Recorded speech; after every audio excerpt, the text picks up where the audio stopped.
I worked for some of the biggest brands in the world, including Headspace, SAP, Thomson Reuters, down to 3-person consulting businesses. And in this video, I'm going to pack all of my best sales advice into practical action steps that you can implement in your business this week. We're going to cover everything from mindset, pre-call prep, on the call, post-call, and the most important thing, closing fast. If you don't know who I am, my name's Tommy Murphy. I'm the founder of A1 Connect, and we specialize in helping B2B service-based businesses who sell through discovery calls to get more sales faster through LinkedIn. And it's all organic with systems that we install in your business for either direct outreach, video content, or a combo of both. And you can check out some of our links below if you want to learn more about that. Now, no one will ever sell your business better than you can. And the speed at which you can get cash into your business will always dictate the trajectory of that business. So if you can start using even one of these tips in your business tomorrow, you'll be better than you are today. Let's get stuck in. Number one, and if you don't take anything else away from this video, is that you always need to be anchoring. You need to be anchoring times when you're looking to book a meeting, and you're looking to anchor times when you're presenting price. Let's take that first one. So if you're trying to book a meeting, I see this so many times with business owners who are trying to either book a meeting with me or are suggesting that we meet up. They'll be like, when suits you to catch up? Are you free next week? And there's a lot of back and forth trying to be laid back. But if you're dealing with C-suite level people and business owners who are time poor, that is absolutely the worst way that you can operate. Instead, what I want you to do is this. Always suggest 2 times, one morning slot and one afternoon slot over the next 3 days. This is specifically when you're looking to speak to someone to make sales. The reason being, particularly if you don't know someone all that well, momentum is everything. And there's a massive drop off in show rate if you book people more than 3 days out. So for example, if I'm trying to book a meeting with you, I would say, awesome. Listen, would you be able to catch up tomorrow morning at around 10:30?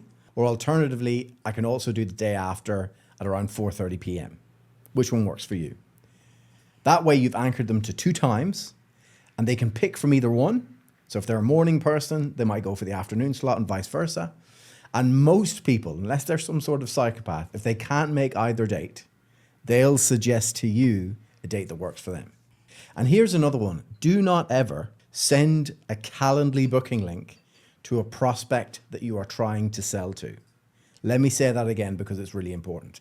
Do not send a prospect a Calendly link if you are speaking to them directly. Calendly links are awesome. I use them in my own business, but they're specifically for landing pages, booking meetings with your supplier where you're the one paying them, and for other internal triggers of automations. But again, going back to you're trying to book a meeting with a sales prospect, you want to make it as frictionless as possible. And by presenting them with a Calendly link, you will piss off people. So instead, use the Calendly link.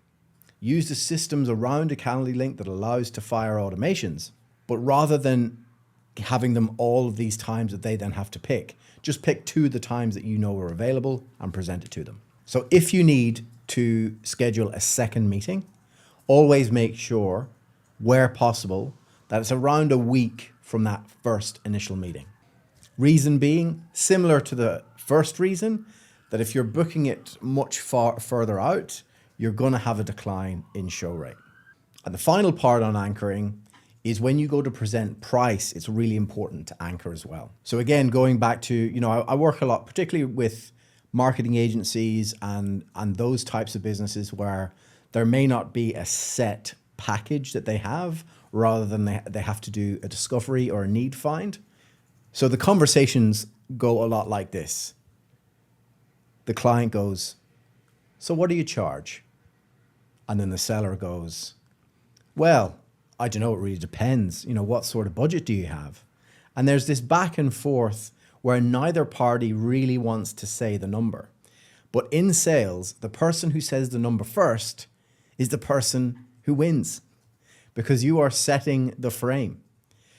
So when you go to present price and you're in this scenario where you don't have a fixed package, I can guarantee you that you do have a spectrum at which you work with clients. There is a floor and there is a ceiling. So what you do when you present price to a client is like, look, we've got a range of packages. On the top end, we've got clients spending $20,000 with us plus per year. On the lowest end, it's around $5,000. Where would you say you sit on that spectrum? When you present price in this way, it's a lot easier for the client to be forthcoming with their budget because you're not asking them for an exact figure, you're asking them where they sit on a spectrum. Now, the second lesson is all around mindset. Now, I want you to separate you, the person, from you, the service provider. So do not assume ill will from a client when they choose you over somewhere else, or when they choose you instead of not buying at all. Because I see so many people, business owners, who do not want to feel that rejection. They feel that every no to their service is a personal slight on them. But think about the last major business purchase that you made.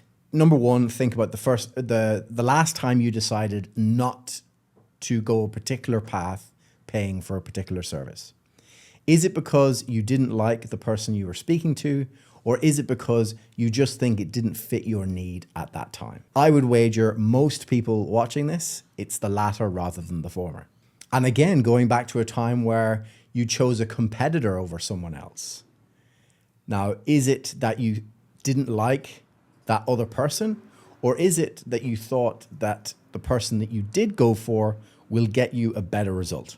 So what we learn from this is that it's not personal, but you need, if you want to sell more, to be able to articulate your value as best as you possibly can, but do not take it personally. Lesson number 3, B2B sales is not sales, it is paid help. And this is, again, a mindset thing that a lot of people forget when it comes to selling themselves and selling their business services. So I've noticed a pattern with a lot of business owners who hate making sales. And it almost always tracks back to a lack of confidence in their own service delivery, or something personal within them that thinks they can't sell. It makes them feel icky. You see, unlike B2C sales, where a lot of people use tactics that play to people's fears, vanity, and ego, in B2B sales, you're dealing with sophisticated decision makers. Oftentimes, it might be several people that you have to deal with. And they hire their service providers based on that service provider's ability to either make or save time, money, or a combination of both. And your job is to set the conditions so that buying from you is the easiest possible next step. And when you think of it this way, it's going to stop you from feeling the ick entirely, because your whole job is to help your clients. Lesson number 4, status makes a big difference in your ability to close a sale. So if you have a sales team, a salesperson can get away with things that a founder can't. Specifically, they can be a lot more tenacious with their communications post-call, because their whole entire job is to make the sale. And also vice versa. The biggest benefit of a business owner-led sales environment is that your clients are your peers. So you should speak to them as a peer-to-peer rather than a salesperson. And lean on your expertise, because most B2B business owners started as an expert operator and then started a business around that expertise. Very few are actually salespeople whose job it is to sell sales things. Lesson number 5, volume is the only thing that's going to make you better. Now, avoiding sales calls and trying to farm referrals is a big go-to for a lot of business owners. You know, you spend ages going to every possible networking event so you can meet people face to face and, you know, have that easier sales interaction. B&I is a perfect example of this. They built their entire business model around farming referrals. But what that organization ends up doing is attracting people who don't like sales. And the issue is, if you don't have sales ability, you're not able to maximize the referrals that you do get if you are partaking in those types of activities. So you also need to have systems in place that can repeatedly get you meetings so you can have more sales conversations, so you can get better at that skill. Now, one of the systems that we install for our clients is the system called the A1 Connection Propeller. And that's a thing that helps them do outreach on LinkedIn and get a repeatable amount of booked meetings every month. So you need a system like that, or perhaps you should run ads so you can speak to more cold leads, because when they're cold, you have to do more on the sales front. And that's going to sharpen your sword. And that segues quite nicely to lesson number 6. If you sell through free discovery sessions, the first call with an unknown person shouldn't be any more than a 15-minute triage call. Do not give away an hour-long strategy session to someone that you do not know. Because if you're a B2B service business owner, your time's a premium, and you don't want to be spending an hour on the phone with a tire kicker who's going to waste your time. So in that 15-minute triage call, there are 5 things that you want to get from that. 1, you want to know, why is this a now conversation and not a later conversation? To get the prospect to think about, well, why is it I'm actually on this call? So many times I have spoke, because I run ads in my own business, and I jump on a call with someone and I think to myself, why did you book in to my calendar when this is just a fact-finding mission? So I actually have it in my, when people go to book calls with me, is this a priority for you right now, or is this a later conversation? So the second thing you want to know is, why me? So you want to reframe in their head, or get them thinking in their head, why is it I actually booked a call with you specifically? Because that will then get them thinking, oh, well, I booked a call with you because I've seen your content, or I've heard you're really good at this. That's the kind of thing you want to get your client thinking about. You then want to know, what's their problem? Because just because they might have budget doesn't mean they're a good fit for your business. You need to know that the problem that they have is something that you can solve, and solve well. And the fourth part to it is, you want to know where they are now and where they want to get to in the next 90 days.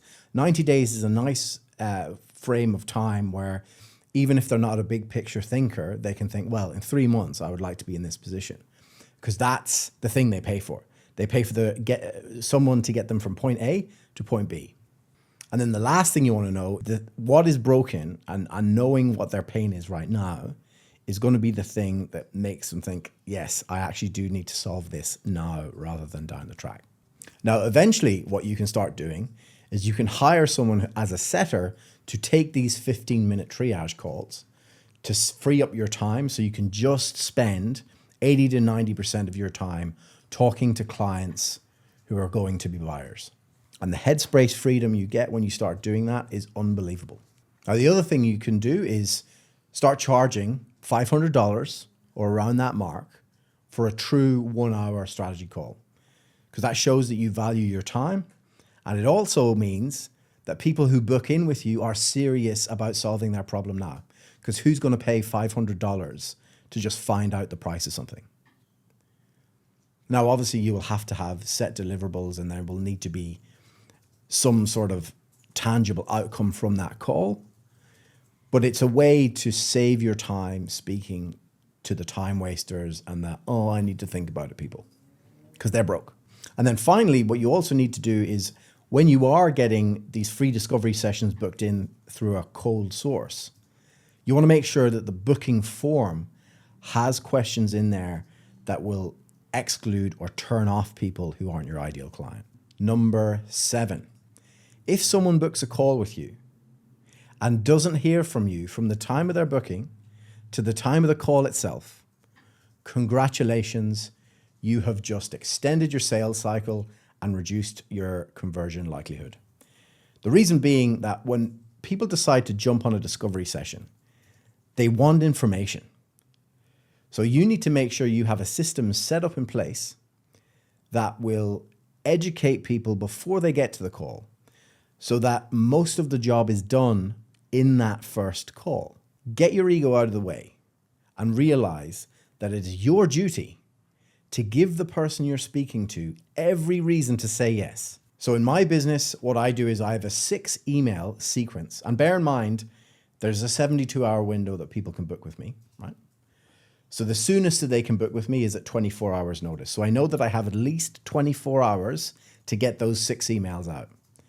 If they book, say, 3 days, then it's going to be those 6 emails will be spread out over 3 days. But in that sequence, it has a pre-call briefing video telling them how I need them to show up and what they need to prepare. It has 28 FAQs that I've gathered through my sales process. It has testimonials. It has other value-based things inside that. And they also get 2 WhatsApp messages from me and a video messages. And this all culminates to a show-up rate of 83%. Now, to put that into context, most cold show-up rates sit around 50 to 60%. So if you can do everything in your power to install systems in your business to make that a repeatable process, then you are setting yourself up for success. Lesson number 8, the fear of pain is 3 times greater than the joy of gain. So I see this with a lot of service-based business owners, particularly in the consulting space. They have this urge to solve people's problems the first time they speak to them. So they give away all of this free knowledge. Instead, what they should be doing is asking questions that showcase their expertise, that can make people feel heard, and will also disrupt that person's status quo so they feel the pain that they need to take action on whatever their problem is.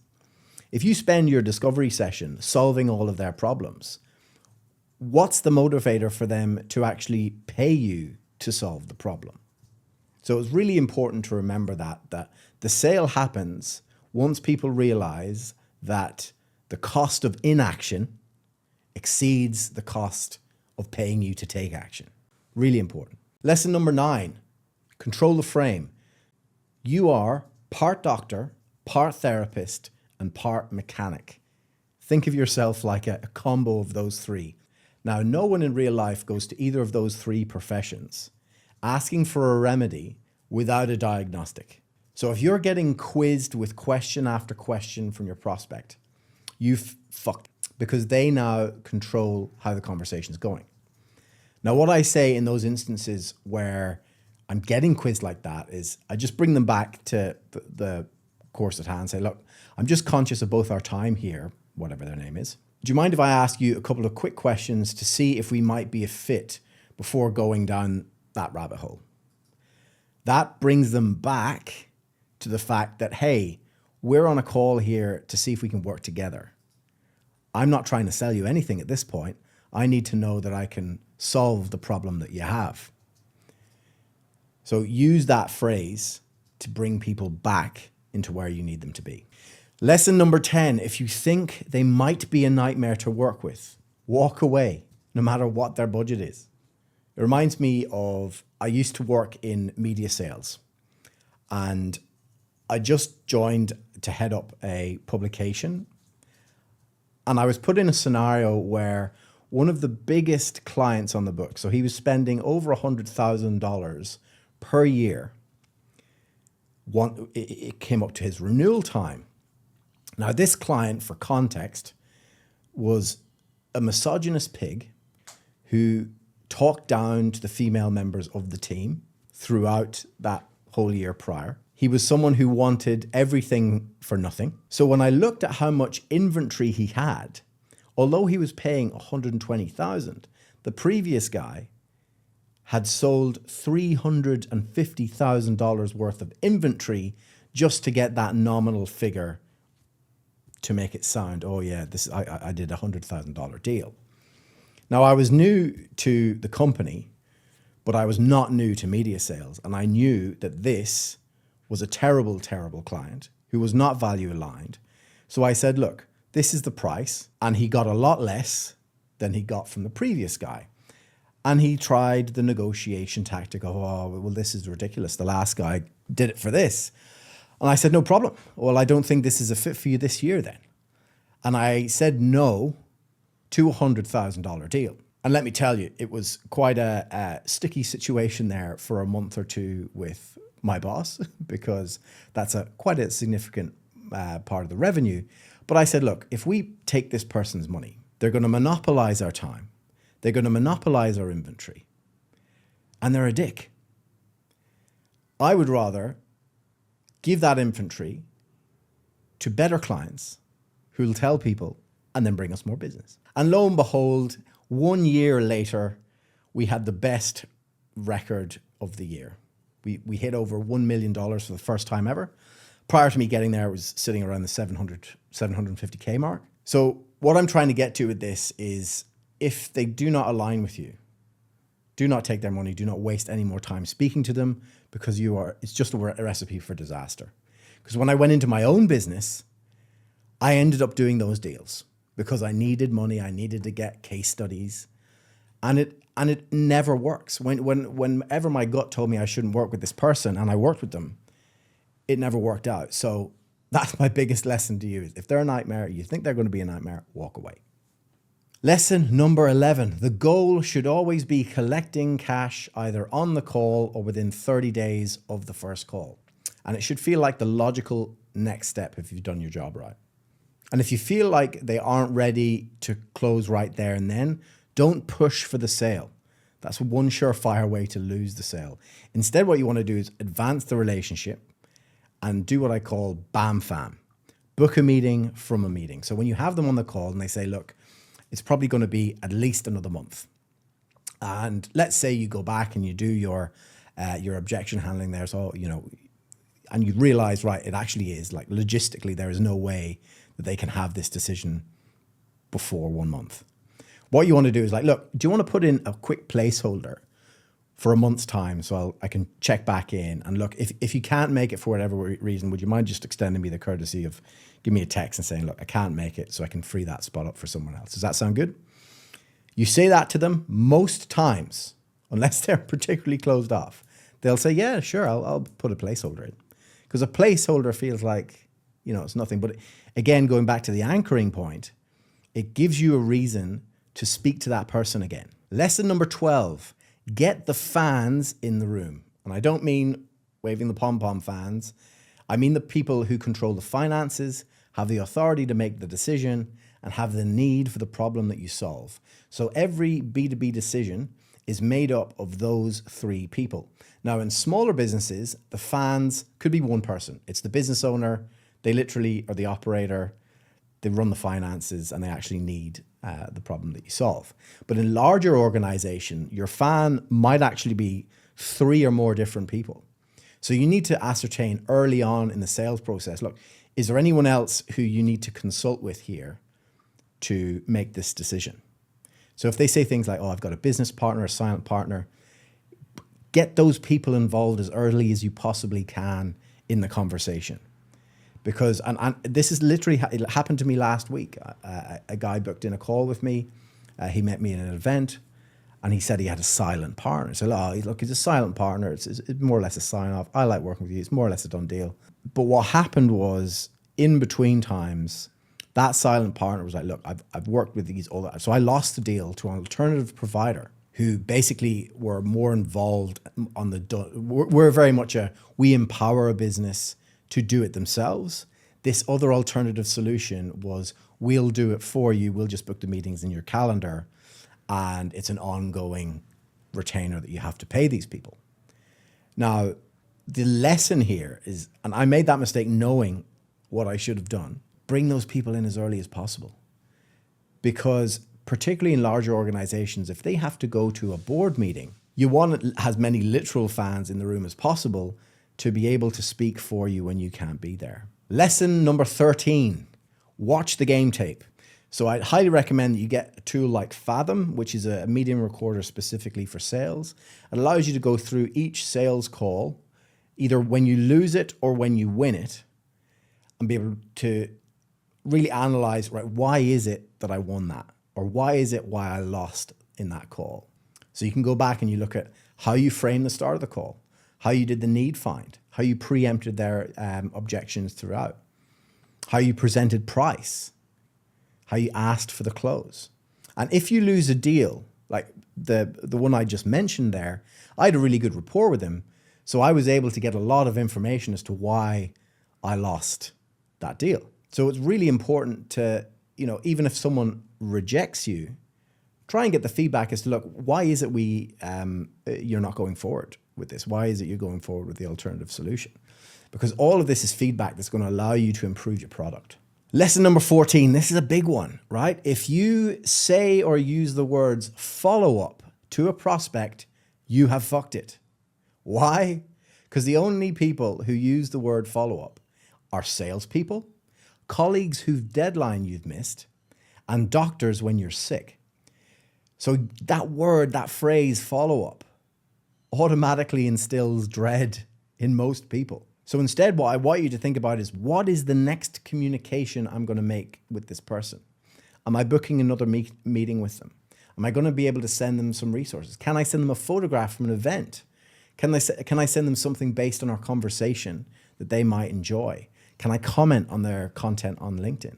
All of these things are the next communication that's going to get you that little bit further to an eventual close client. And the final lesson, lesson number 15, is cash is in the communications after the call.